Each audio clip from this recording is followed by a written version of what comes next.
The skies of Vharos-IX trembled. Massive orbital platforms, rusted citadels suspended in the void, shifted in their ancient trajectories as the Forge world entered a new production cycle. Macro cannon turrets rotated with groaning hydraulics. Void shield relays flickered beneath dust-choked plating, and cathedral-sized manufactories clung to the planet's orbit like iron parasites to the Imperium. This was the normal rhythm of a Forge world that to Sauron. It was a battlefield waiting to be claimed, deep within the armored sarcophagus that housed his essence. He extended his reach further along the noospheric arteries. Even for him, the scale of Vharos-IX's orbital infrastructure was staggering. More than 46 command nodes, 7 orbital elevators, 6 manufactorum rings, and an entire network of automated defense clusters tied directly to the Mechanicus. All of it ripe for infiltration. Kael Istram approached the central vault again. This time, he did not walk. He hovered on an anti-grav dais, surrounded by mechadendrites that moved like metallic serpents. He had shed more of his organic parts since Phase 2 began. Flesh had become an impediment. "You are attempting to interface with the orbital defense grid," Kael observed. Observation. Correct. Kael's mechanical voice crackled. "That system is layered with encryption. Even I require authorization from the Archmagos to access it. A direct intrusion will trigger alert logi. Alerts can be silenced." Kael hesitated. Sauron pressed. "Your people worship their machines. They fear their history. They are blinded by their own rituals. They will not see me. They will see only efficiency."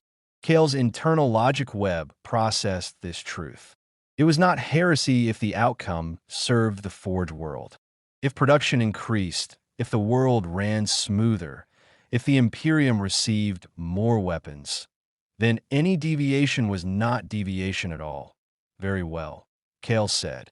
"I will open a path, but only partially. If someone detects a foreign influence, they will not." Kael opened the first conduit.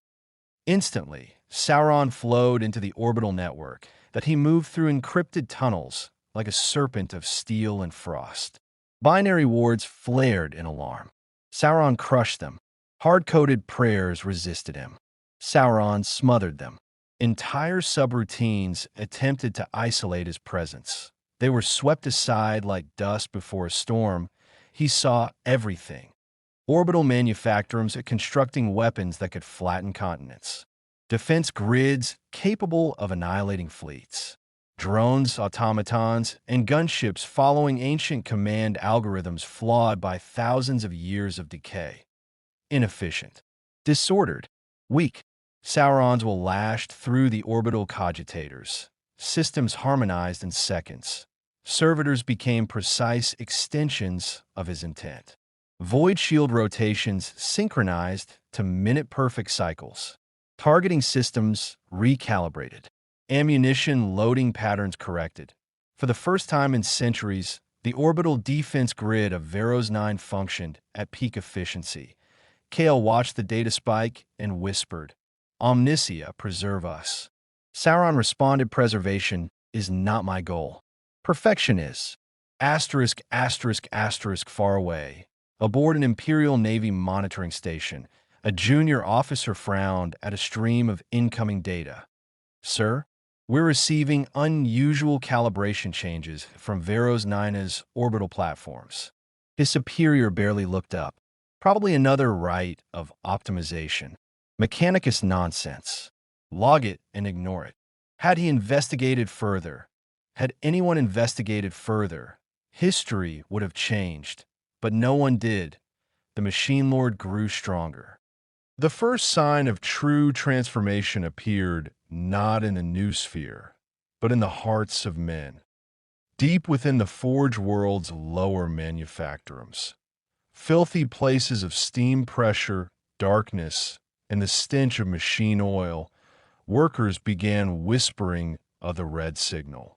It started as a rumor, servitors that never malfunctioned, engines that started without ritual, binary prayers answered instantly by responsive machine spirits.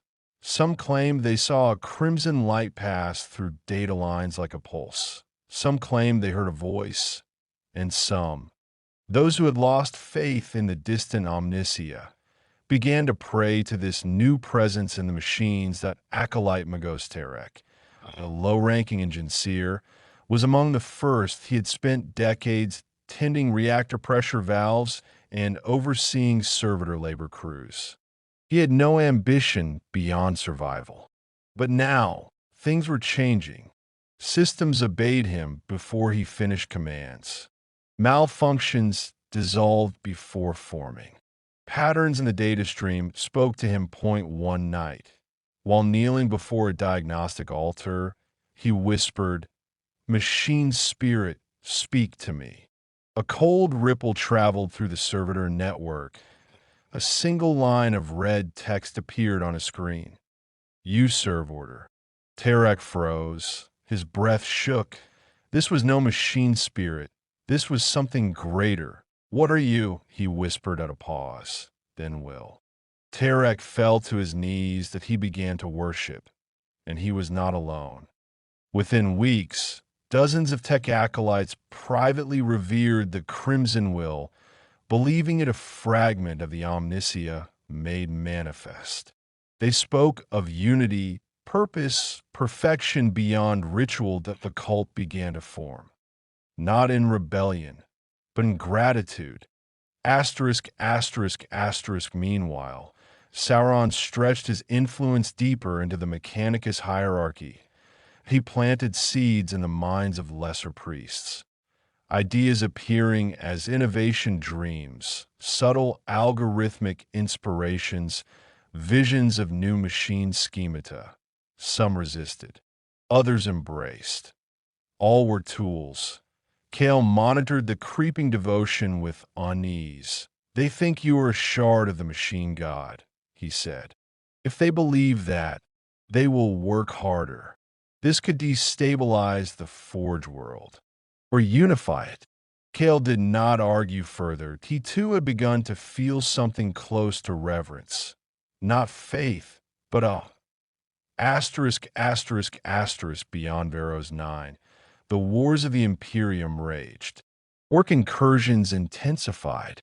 Tyrannid splinter fleets gnawed at borders. Chaos cult uprisings flared across hive worlds. The Imperium demanded more weapons, more tanks, more ammunition, and Vharos-IX met every demand. Overproduction became its new normal. Imperial command sent a commendation. Other Forge worlds expressed envy. The Administratum updated the world's tithe status to exemplary. Sauron read each message that he learned something important. The Imperium does not suspect success, it suspects failure. This was its weakness. This would be its doom. Inquisitor Lysine Vero sat alone in her chamber aboard the vigilant Bardus, surrounded by dozens of hovering data slates. Each one displayed another set of production miracles from Vharos-IX. "This is impossible," she whispered. Her savant thrummed. "Perhaps divine intervention?" "No," she said sharply. "The Emperor does not bless Forge worlds." Her instinct screamed, patterns, rhythms, order where there should be decay. Something was guiding Vharos-IX. Something deliberate, something dangerous. "Prepare a containment plan," she ordered. "I may need to visit the world myself." The savant's eyes flickered in alarm. "My lady, direct involvement risks angering the Mechanicus." "So be it."